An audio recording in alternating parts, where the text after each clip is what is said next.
যারা বর্তমান সময়কে অতিক্রম করে আরও অ্যাডভান্স চিন্তা করতে পারে তারাই স্মার্ট। এখন বর্তমান সময় কাগজের কার্ড সবাই ব্যবহার করে, কিন্তু এর মধ্যে কিছু মানুষ ব্যবহার করে ডিজিটাল ভিজিটিং কার্ড, যে কার্ডটি তার ইচ্ছা মতো সাজানো যায়। তার ইনফরমেশন কি থাকে না এই কার্ডে, যারা কার্ড ইউজ করে না তারাও এটি ব্যবহার করতে পারবে, কারণ তার মোবাইল নাম্বার, হোয়াটসঅ্যাপ নাম্বার, তার ফেসবুক, তার ইনস্টাগ্রাম, তার লিঙ্কডইন, তার সোশ্যাল মিডিয়ার যত অ্যাকাউন্টগুলো, ইউটিউব, সমস্ত কিছু সাজিয়ে রাখতে পারে সে এই কার্ডে।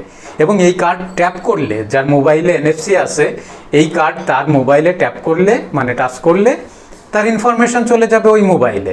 তার সমস্ত যা কিছু সে দেখাতে চায়, মানুষকে দিতে চায়, ওই ইনফরমেশনগুলো চলে যাবে ওই মোবাইলে।